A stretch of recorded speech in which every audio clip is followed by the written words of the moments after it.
One of the best things you can ever do in the garden is to have a herb garden. There is nothing better than fresh herbs. Imagine if you're doing some of your special cooking for some guests coming around and you've got all those wonderful herbs to put on it.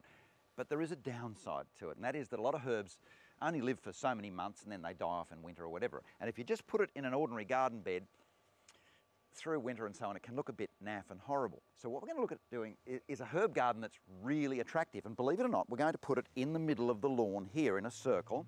And the idea is if it's divided up into nice segments, then even if one section of it dies out, it's still geometrically fascinating and very easy to tart up in one way or another. So that's what we're going to do now, is set out in the lawn area here, beautiful sunny spot, we'll enrich the soils, we will have a gorgeous herb garden. Imagine having the barby and fresh oregano and fresh basil and all those sort of things, and you pick them, they're still wriggling as you throw them on your plate.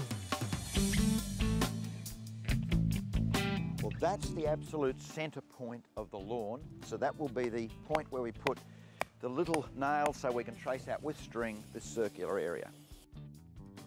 Now we've marked out that circumference just using the tape and some of this marker paint. Now if you're wondering how we do it, there's actually a little notch there right on the end of the bent over bit on the tape, and that just hooks onto the top of a flat-headed nail. So it's actually quite easy to do that.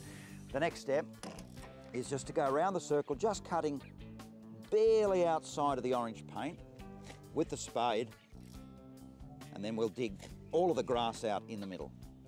And needless to say, this is a sharpened spade. This is far too hard a job with an ordinary blunt spade.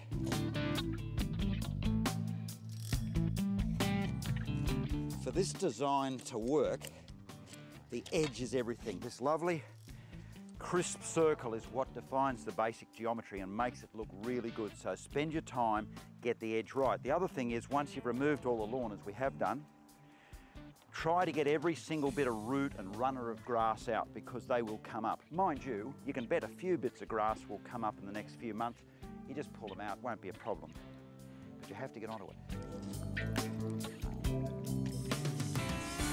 We've forked the soil over down to the proverbial spade depth, and we've placed the pipe dead centre. Rechecked our centre. We've noticed we've painted, this is actually a concrete pipe, just a stormwater pipe, and we've painted this a lovely purple colour, and this will form a centrepiece of the garden. You'll see as it goes on. And the last thing is just to get this as level as possible and absolutely dead centre.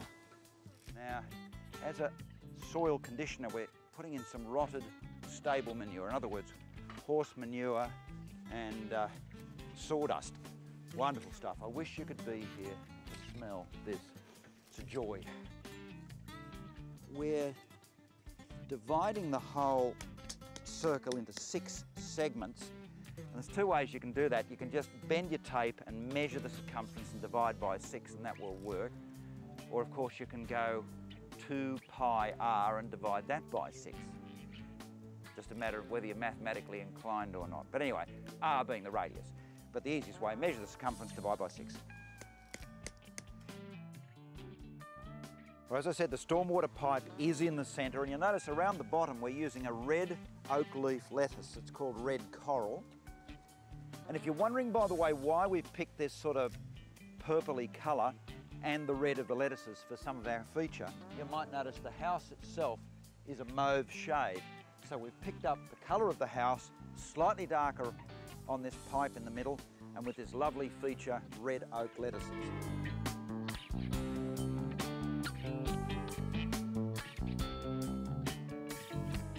The next thing is to do all this yellow oregano, which will form both the outer circle against the lawn and the spokes that will divide this up into the 6 bits.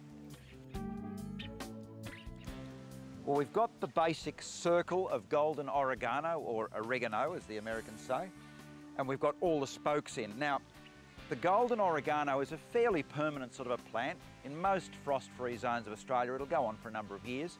So we've got a beautiful structure that's fairly permanent. If you're wondering how we got all the spacings, very important piece of equipment. This is just a piece of green bamboo cut to 180 millimetres in our case, and the plants are all 180 millimetres from the edge of the grass and 180 millimetres from each other. So all of your spacings for the entire planting are done with this one humble piece of stick.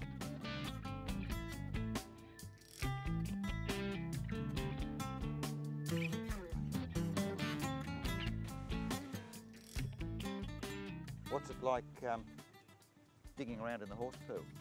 Oh, I don't mind it. I don't mind getting my hands dirty. Good. Well, I think the end result is pretty good. It's a nice garden, and this feature zone in the middle really is very, very pretty. And yet when you think it's just basically a sort of a herb garden. In the centre is your kaffir lime, fantastic for cooking, particularly Asian dishes and so on. We've then got things like rocket, spinach, parsley, basil, coriander, and of course we've got chives, and then that lovely golden oregano all around the side and in the spokes. At the base of that purple pipe is that red oak leaf lettuce. You can have a herb garden that looks sensational.